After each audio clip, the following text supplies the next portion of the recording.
मित्रांनो, आज मी एका लग्नाला गेलो. तिथे एक व्हिडिओ बघितला. तो व्हिडिओ सगळ्यांच्या मनाला स्पर्श करून जाणारा होता. तिथे बघणाऱ्या सगळ्यांच्याच डोळ्यातून पाणी येत होतं. हा व्हिडिओ कोणता होता आणि हे लग्न कसं झालं, हा व्लॉग शेवटपर्यंत बघा, सगळं दाखवतो. नमस्कार मित्रांनो, मी आहे तुमचा लाडका वंश. आज माझ्यासोबत आहेत छत्रपती संभाजीनगरचे गोल्डन मॅन नितीन भाऊ. नवरी आणि नवरदेवाची एंट्री एवढी भारी होत होती की सगळेजण व्हिडिओ आणि फोटोज काढत होते. त्यानंतर सुरू झाला एक व्हिडिओ. मैत्रीतल्या दुनियाचा राजा माणूस, बजाजनगर वाळूज एमआयडीसी परिसरातला बुलंद आवाज, स्वर्गीय शुभम दादा कनिसे. जो तू न था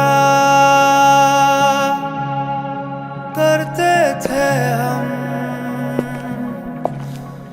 बातें. हा व्हिडिओ बघणारा प्रत्येक जण रडत होता. त्यानंतर एंट्री झाली आमदार प्रदीप जयस्वाल साहेबांची. त्यांनी अनिकेत दादांना शुभेच्छा दिल्या. त्यानंतर नितीन भाऊंनी त्यांचा सत्कार सुद्धा केला. अनिकेत दादा, कॉंग्रॅच्युलेशन, हॅपी मॅरिड लाईफ. त्यानंतर आम्ही सगळ्यांनीच फोटोज वगैरे काढले. इथल्या फोटोग्राफीचं नियोजन, हा AI व्हिडिओ, हे सगळं प्रशांत वाघ फोटोग्राफीने केलेलं आहे. यांचं मॅनेजमेंट खरंच एक नंबर आहे. हा जर मिनी ब्लॉग आवडला असेल तर फॉलो आणि लाईक लगेच करा.